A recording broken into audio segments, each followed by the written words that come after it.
शपथ लेता हूँ कि मैं विधि द्वारा स्थापित भारत के संविधान के प्रति सच्ची श्रद्धा और निष्ठा रखूंगा। राजस्थान में सियासी पारा उफान पर है। शपथ ग्रहण के साथ शुरू हुआ गहलोत पायलट का संघर्ष अब अपने आखिरी मोड़ पर है। करीब 4.5 साल से आलाकमान के इशारे का इंतजार कर रहे पायलट अब पूरे तरीके से ऐसा लगता है कि आर पार की लड़ाई के मूड में आ गए हैं और मंगलवार से पायलट ने इसका आगाज भी कर दिया। पायलट ने आलाकमान के आदेशों को दरकिनार करते हुए अपनी ही सरकार के खिलाफ अनशन शुरू कर दिया और पायलट के इस फैसले से राजस्थान की राजनीति में चुनाव से पहले ही गर्मी का एहसास होने वाला है। मैंने तो जो मुझे इशू लगा पब्लिक डोमेन में आना चाहिए, जिस इशू को लेकर मैं 5 साल में संघर्ष किया और मैं जब अध्यक्ष था तब हम सब लोगों ने, ये ऐसा नहीं है कि मैंने तो अशोक जी से बहुत ज़्यादा बोला है इस बारे में, हम सब ने बोला है, लेकिन सरकार जब बनी है तो पार्टी की सरकार बनी है। तो इसलिए मैं चाहता हूं जो हम बोल रहे हैं, सदन के अंदर बोल रहे हैं, जांच का विषय है, जांच का विषय है, जांच का विषय है, कितनी बार मैंने बोला, कितनी बार गहलोत साहब ने बोला, तो उस पर तो हमें कार्रवाई करनी चाहिए। अभी तक नहीं करी, ये बहुत बड़ा सवाल है। सचिन पायलट के बगावती तेवर, अपनी सरकार के खिलाफ धरने पर पायलट, क्या आर पार की लड़ाई के मूड में है सचिन पायलट? याद कीजिए वो दौर जब विधानसभा चुनावों में पायलट के नेतृत्व में राजस्थान में कांग्रेस ने सत्ता का स्वाद चखा और जब बारी आई मुख्यमंत्री बनने की तो गहलोत की राजनीतिक चालों के आगे तमाम विरोधों के बावजूद पायलट की एक न चली और आखिरकार मुख्यमंत्री की बजाय उप मुख्यमंत्री के तौर पर पायलट को संतोष करना पड़ा और तभी से पायलट वर्सेस गहलोत की ये जंग लगातार जारी है। तमाम आरोप और उतार चढ़ाव के बाद भी जब पायलट को प्रदेश की कमान मिलने के आसार करीब करीब खत्म हो गए तो आखिर चुनाव से ठीक 7 महीने पहले पायलट ने अनशन के तौर पर कथित बगावत का ऐलान कर दिया और इस राजनीतिक लड़ाई को नया रंग देते हुए गहलोत और वसुंधरा के राजनीतिक संबंधों को एक नया नाम दिया और पूर्व मुख्यमंत्री राजे के खिलाफ भ्रष्टाचार की जांच की मांग कर डाली। निष्पक्ष जांच में निकल कर आता है कि कोई दोषी नहीं था या करप्शन नहीं हुआ था तो हम मान लेंगे गहलोत जी और मैं दोनों झूठे थे, ये हमारी बात गलत थी। लेकिन जब जांच नहीं होगी, जब तथ्य सामने नहीं आएंगे, जब इंक्वायरी नहीं होगी, जब केस रजिस्टर नहीं होगा, जब तफ्तीश नहीं होगी, तब तक कैसे लोग मान लेंगे हमारी बात को? अगली बार जब हम जाएंगे कि भाजपा के हमारे साथी वसुंधरा जी की सरकार में जो कांड घोटाले हुए थे वो सही थे या गलत थे। इसलिए मैंने तो चिट्ठियाँ लिखी और आज साल भर से ज़्यादा हो गया। आज का प्रकरण नहीं है क्योंकि मैं इस बात को लेकर बहुत लंबे समय से चिंतित था।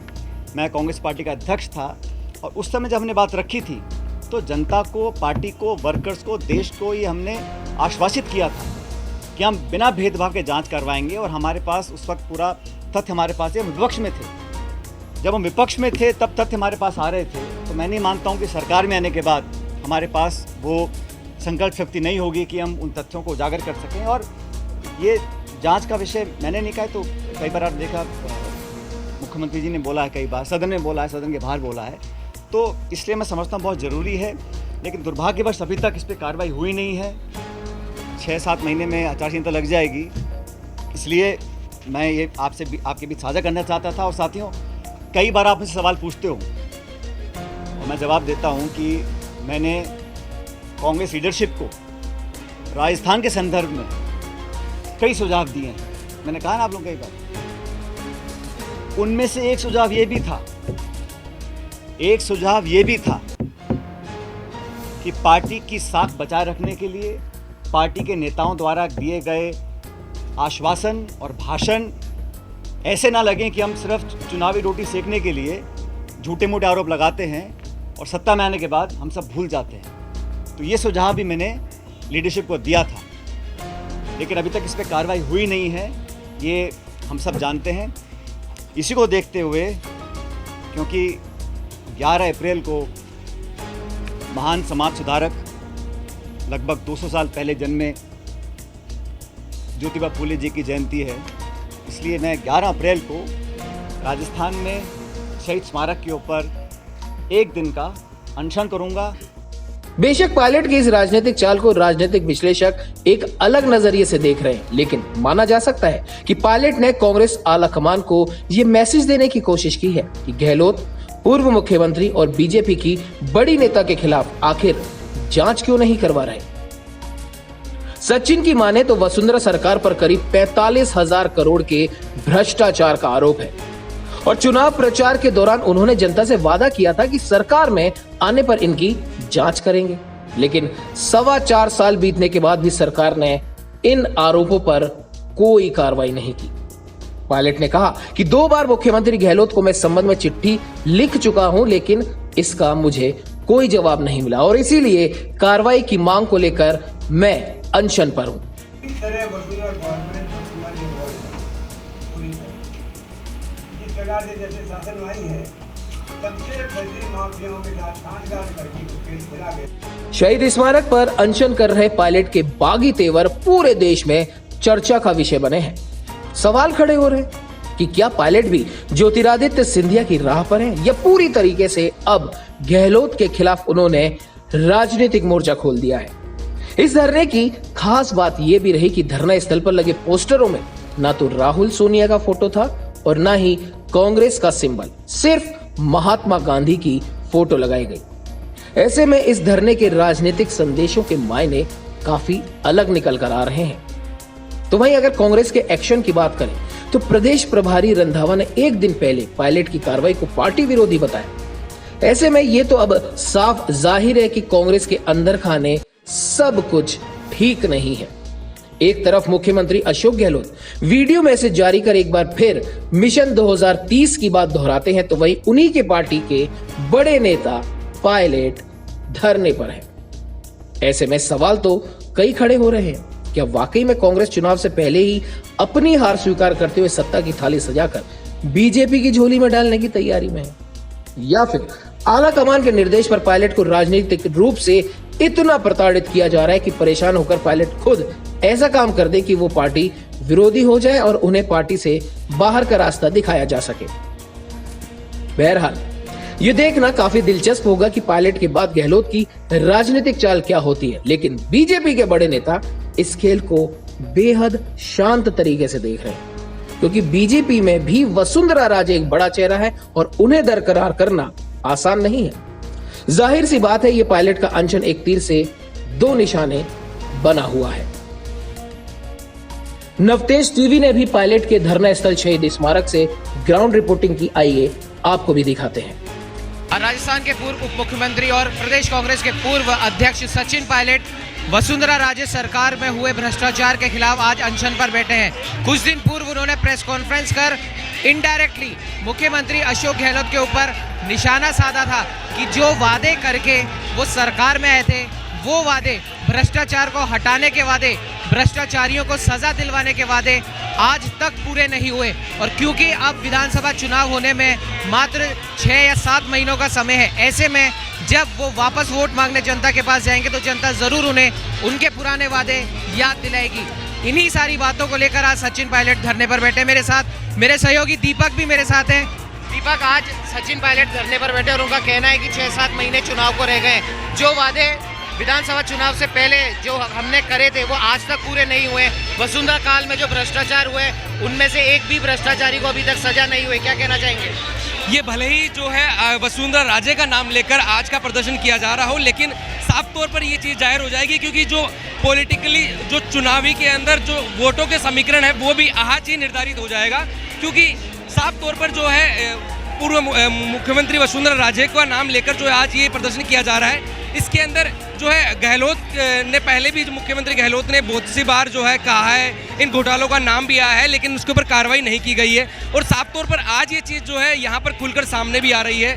जो डिप्टी सीएम, पूर्व डिप्टी सीएम सचिन पायलट यहाँ बैठे हैं अनशन के ऊपर, लेकिन इससे क्या चीज़ें निकल के आएगी ये तो देखने वाली बात होगी। लेकिन दीपक, एक सबसे बड़ी बात यहाँ पर यह भी देखी गई है कि अभी कल कांग्रेस आला कमान की अगर हम बात करें तो आला कमान की तरफ से कई नेताओं ने जो अपने अपने वक्तव्य दिए हैं प्रेस कॉन्फ्रेंस कर, उससे ये लगता है कि पूरी कांग्रेस आला कमान ने एक तरीके से सचिन पायलट को अकेला छोड़ दिया है। भले ही सचिन पायलट को अकेला छोड़ दिया हो, लेकिन जो उनके साथ में उनके विधायकों का साथ है वो यहाँ पर भी नज़र आ रहे हैं। जो उनके साथी हैं वो यहाँ पर कुछ बैठे भी हैं, और बाकी भले ही सामने दिखावी रूप से जो है विधायक साथ में ना हो, लेकिन सचिन पायलट के साथ में जो उनके तकरीबन 15 से 20 विधायक जो उनके साथ में आज तक रहते हैं, उनका अमूमन जो टारगेट 19 विधायकों का आज तक सामने आया है वो यहाँ पर भी दिखेगा। भले ही सामने दिखावे के रूप में ना हो, लेकिन पीछे से वो उन लोगों का सपोर्ट रहता भी है। और रही बात ये कि अभी सचिन पायलट उस मूड में नज़र नहीं आ रहे हैं, क्योंकि दूसरी तरफ वहीं आरएलपी का भी खुला ऑफर जो है इनको दिख रहा है, और साथ के अंदर हर कोई चाहता है कि सचिन पायलट उनको ज्वाइन कर ले। लेकिन अभी का समीकरण ये बता रहा है कि अगर सचिन पायलट आज जिस मुद्दे को लेकर जो प्रभारी रंधावा ने भी साफ तौर पर कहा कि सचिन पायलट इस मुद्दे को उठा रहे हैं वो गलत नहीं है, लेकिन उनका तरीका गलत है। इसी को लेकर आज रंधावा जयपुर भी आ रहे हैं, शाम तक जयपुर पहुंच जाएंगे, तो उसके बाद में कई फैसले और भी लिए जाएंगे कि पार्टी के खिलाफ जाकर उन्होंने कहा है कि ये सारी चीज़ें हो रही हैं क्योंकि ये तरीका उनका गलत बताया है। तो देखना ये होगा कि रंधावा की तरफ से आज क्या प्रतिक्रिया सामने आएगी, रंधावा क्या कहने वाले हैं। लेकिन दीपक, एक सवाल मन में ये आता है कि जिस प्रकार से अब प्रदेश प्रभारी रंधावा की आप बात कर रहे हैं, उन्होंने ये तो कह दिया है कि ठीक है भाई, सचिन पायलट की बात सही है, लेकिन हो सकता है तरीका गलत है। और पवन खेड़ा की हम बात करें, राष्ट्रीय प्रवक्ता है, मैंने पहले भी ये पूछा था कि राष्ट्रीय प्रवक्ताओं की तरफ से ये कहा जा रहा है कि अशोक गहलोत हमारे आने वाले विधानसभा चुनाव में एकमात्र मुख्यमंत्री के दावेदार हैं, और मुख्यमंत्री अशोक गहलोत इस समय जो कर रहे हैं वो सही कर रहे हैं। ऐसे में क्या आपको नहीं लगता, भले ही आपने आरएलपी की बात करी हो, आम आदमी पार्टी की भी बातें सामने आ रही हैं, लेकिन क्या आपको नहीं लगता कि सचिन पायलट का ये कदम कहीं आत्मघाती सिद्ध ना हो जाए? बिल्कुल आत्मघाती सिद्ध नहीं होगा, क्योंकि अब एक बात, एक कहावत है कि अगर किसी के पास में खोने के लिए कुछ नहीं हो तो वो सारे अपने दाव खेल सकता है। तो सचिन पायलट के पास अभी खोने के लिए क्या है? अगर मुख्य रूप से अगर बात की जाए तो अपनी पूर्ण बात को जो है इस प्रदर्शन के माध्यम से, अनशन के माध्यम से कह रहे हैं, तो अगर सरकार उनको सुनती है तो ठीक है, लेकिन इससे पहले कभी ये चीज़ें सामने निकल कर नहीं है कि सचिन पायलट ने 2 बार पत्र भी लिखकर जो है इस बात के लिए जिक्र किया, लेकिन उसके ऊपर किसी प्रकार की कार्रवाई नहीं की गई। तो अब तीसरी बार जाकर जो उनको है ये फैसला लेना पड़ रहा है, यहाँ पर जनता के बीच के अंदर, शहीद स्मारक पर, जयपुर के अंदर सड़क पर बैठना पड़ रहा है कि अपनी बात को मनवाने के लिए, और जिस अनशन के थ्रू ये बात करना चाह रहे हैं और अपनी बात कहना चाह रहे हैं, उसके अंदर कोई जद्दोजहद नहीं है। अगर किसी भी नेता की बात नहीं मानी जाती है तो उसको दूसरा तरीका निकालना पड़ता है, और सचिन पायलट भी हो सकता है कि यही तरीका अपना रहे हो कि अपनी बात को मनाने के लिए या अपनी बात को आगे पहुंचाने के लिए। तो हो सकता है ये फैसला इनका अच्छा है, और देखना ये होगा कि इससे क्या निकल कर क्या आएगा। बिल्कुल दीपक, और एक बात अगर यहाँ पर देखिए, अगर हम मंच की बात करें तो मंच पर जो आसीन सारे जो सभासद बैठे हैं, तमाम सचिन पायलट समर्थक विधायक हैं, कार्यकर्ता हैं कांग्रेस के जो सचिन पायलट के समर्थन में रहते हैं, उनमें से एक विशेष चेहरा आज दिखाई दिया। राजस्थान के पर्यटन मंत्री विश्वेंद्र सिंह के बेटे, वो आज स्टेज पर नजर आए, और जिस प्रकार से पूर्व में भी वो सचिन पायलट के समर्थन में और गहलोत के विरोध में वो कई बार ट्वीट कर चुके हैं। लोग समर्थन कर रहे हैं, ऐसा नहीं है कि लोग समर्थन नहीं कर रहे हैं, लेकिन खुलकर नहीं आ रहे, क्योंकि राजनीति ऐसी चीज है जिसके अंदर खुलकर कोई आना नहीं चाहता है। सभी को अपने पद का डर तो है ही है, क्योंकि अभी इनको भी अपने पद का डर लग रहा है, जो लोग सामने खुलकर नहीं आ रहे हैं। तो विश्वेंद्र सिंह जी के बेटे यहाँ पर बैठे हैं, तो कुल रूप से अगर देखा जाए तो विश्वेंद्र सिंह जी का सपोर्ट यहाँ पर दिख रहा है, इसलिए वो यहाँ पर बैठे हैं। और रही बात ये कि कुछ लोगों ने जो महात्मा गांधी की फोटो के साथ में ये प्रदर्शन अनशन का किया जा रहा है, इसके भी खिलाफ कुछ लोगों ने नारेबाजी की थी स्टार्टिंग में जब प्रदर्शन शुरू हुआ था कि महात्मा गांधी का अपमान किया जा रहा है। तो ये चीज़ें तो पूर्ण रूप से दिख रही है, आ रही है सामने, और लोग इसको दिखाना भी चाहते हैं कि जिस तरह से अगर सचिन पायलट आज अनशन के रूप में यहाँ बैठे हैं तो शायद कोई नया बदलाव देखने को मिलेगा। बिल्कुल दीपक, और जिस प्रकार से यहाँ लोगों का हुजूम उमड़ पड़ा है, सचिन पायलट समर्थकों की भीड़ इस शहीद स्मारक पर देखी जा रही है। कुछ लोग हमारे साथ मौजूद हैं, उनसे भी हम बात करने की कोशिश करेंगे। पायलट साहब के समर्थन में आप यहाँ पर आए हो, क्या लगता है आपको कि पूरी कांग्रेस पार्टी ने पायलट साहब को अलग थलग छोड़ दिया है?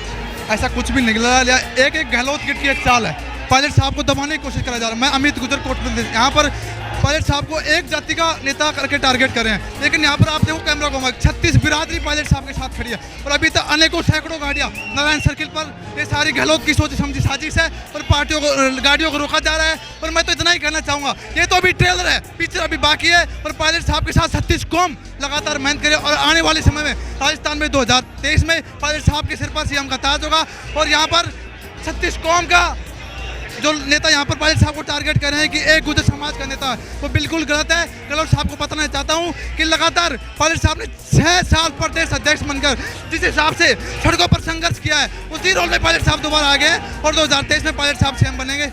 ये कहना चाहता हूँ आपको। और हमारे साथ एक और पायलट समर्थक मौजूद है, आपसे हम जानना चाहेंगे जिस प्रकार से अभी कुछ दिन पहले पायलट साहब ने प्रेस कॉन्फ्रेंस कर पूर्व मुख्यमंत्री वसुंधरा राजे कार्यकाल में जो भ्रष्टाचार हुए उन पर सवाल उठाए। गहलोत सरकार, माफ कीजिएगा, गहलोत साहब के कुछ वीडियोस भी उन्होंने दिखाए जिसमें गहलोत साहब लगातार भ्रष्टाचार पर लगाम लगाने, भ्रष्टाचारियों को सजा दिलाने की बात कर रहे थे और उसी को लेकर आज पायलट साहब अनशन पर बैठे हैं। लेकिन कांग्रेस की तरफ से जो राष्ट्रीय प्रवक्ता उनकी तरफ से जो बयान आ रहे हैं, ऐसा लगता नहीं है आपको कि पायलट साहब को अलग थलग कर दिया है? देखिए, पायलट साहब ने जो प्रेस कॉन्फ्रेंस के माध्यम से आज अनशन की घोषणा की थी, वो 4 साल के भीतर जो भी उन्होंने वादे किए थे उनको आला कमान को भी अवगत कराया है। आपने मीडिया कॉन्फ्रेंस के माध्यम से देखा होगा कि उन्होंने चिट्ठियां दिखाई थी, उन्होंने साथ ही उनका वीडियो तक दिखवाया था जो उन्होंने वादे किए थे। पायलट साहब ने तो सिर्फ वो याद दिलाने की कोशिश की है, क्योंकि कांग्रेस एक विचार है और विचार वो चीज़ है कि जो हम कहते हैं वो हम करते हैं। अगर कहा हुआ करने को कोई बताए तो उसमें क्या गलत कर रहे हैं पायलट साहब? सिर्फ उनको किए हुए वादे याद ही तो दिलवा रहे हैं। आज उन्हीं वादों को पूरे करने के लिए साहब अनशन पर बैठे हैं और उन वादों के, आपने कहा आला कमान अलग थलग कर रही है क्या? ये तो अब आला कमान को विचार करना होगा कि वो किस व्यक्ति के साथ क्या व्यवहार कर रही है। जो अनुशासनहीनता को खुद करते हैं उनके पक्ष में आकर बात करते हैं और जो सड़कों से लेकर युवाओं से लेकर महिला बुजुर्ग की लड़ाई लड़ते हैं उनको अलग थलग ऐसा नहीं है। लेकिन हाँ, बयानों से लगता है कि कहीं ना कहीं पायलट साहब की बात को आला कमान काट रही है। तो देखना आपने कि जिस प्रकार से तमाम हमारे सहयोगी दीपक के साथ भी हमने बातचीत करी, कुछ पायलट समर्थकों के साथ भी हमने बात करी और लोगों का ये हुजूम, मैं मेरे कैमरामैन से बोलूँगा वो दिखाए, लोगों का ये हुजूम 11 बजे से, सुबह 11 बजे से लगातार बढ़ता जा रहा है। इसमें कमी आने की कोई गुंजाइश नहीं दिखाई दे रही है। प्रशासन की ओर से लाख कोशिशें की जा रही हैं, लेकिन लगता है ये भीड़, बेकाबू भीड़ पायलट के समर्थन में यहाँ पर आ रही है, अपने नेता सचिन पायलट को समर्थन देने और ये दर्शाने कि हम हमारे नेता सचिन पायलट के साथ हैं, आखिरी दम तक अब उनके साथ रहेंगे। भले ही कोई और कांग्रेस के बड़ा नेता पायलट साहब के साथ में इस समय यहाँ पर नहीं हो, लेकिन जिस प्रकार से पायलट समर्थकों की भीड़ यहाँ पर बड़ी संख्या में दिखाई दे रही है सुबह 11 बजे से, वाकई में देखने वाली। और हम कह सकते हैं कि भले डायरेक्ट या इनडायरेक्ट सचिन पायलट ने आज इस भीड़ को लाकर ये साबित कर दिया है कि जन आधार आज भी उनका वही है जो 4 साल पहले था। अब देखने वाली बात ये होगी कि सचिन पायलट का ये अनशन क्या कुछ आगे कार्रवाई करके दिखलाता है। सहयोगी दीपक के साथ और कैमरामैन अजय के साथ उमंग माथुर, नवतेज टीवी, जयपुर। देश और दुनिया की हर बड़ी खबर के लिए सब्सक्राइब करें नवतेज टीवी और पल पल के अपडेट्स के लिए बेल आइकन को दबाना ना भूलें, क्योंकि आपकी खबरों का भरोसेमंद साथी है नवतेज टीवी।